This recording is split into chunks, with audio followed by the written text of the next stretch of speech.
The Japanese love hotel. Looking for accommodation for your stay in Japan? You should probably be aware of this cultural curiosity before booking. Japan's aging population and astronomical property prices have led to increased pressure on its population. And that's done some strange things. In its urban centres, many young couples live with their parents, sometimes grandparents too, in tiny high-rise apartments. With so many generations packed into close proximity between paper-thin walls, privacy is something that many couples value highly.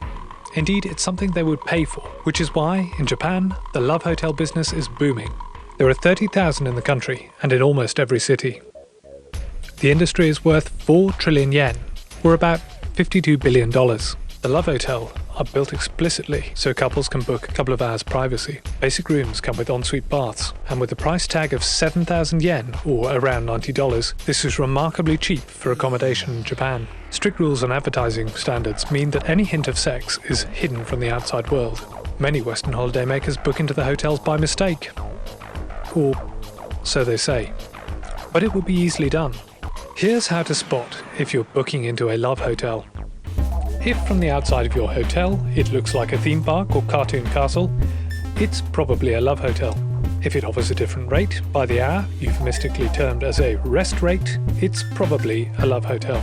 If the parking has privacy screens and conveniently blocks your license plate, it is definitely a love hotel.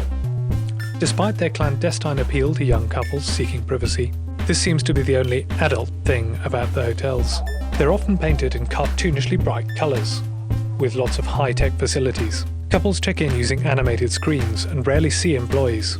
Another strange side effect of the strict censorship of anything remotely sexual is the decor. Hotels must look for a different way to make themselves stand out. Wacky-themed rooms, in the mode of Star Wars or European castles, are there not to appeal to some very specific tastes, but to create novelty for the hotels, for which there is tough competition. If you have so many hotels who can't refer to their exact nature, they have to offer something a bit different. Real estate is a valuable commodity.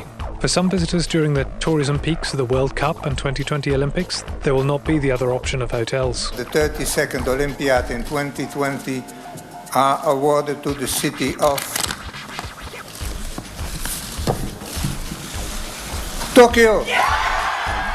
Ahead of the projected 40 million visitors in 2020, the Japanese government are looking for a solution to this influx. A report in the Japan Times said that the government has put plans in place to help remodel this fleet of love hotels into accommodation for sports fans and tourists. The occupancy rate of 10,000 such hotels across the country is around 40% on weekdays, making them a potentially useful resource to meet growing lodging demands. Up until this point, Japan has been in favour of the love hotels. They were seen as part of a solution to the shrinking population. In response to something the press have called celibacy syndrome, the Japanese government has been funding matchmaking and dating services over fears that the pool of youth is drying up. The toleration of love hotels has been a part of this, and they have led to a gilded era of erotic buildings in Japan.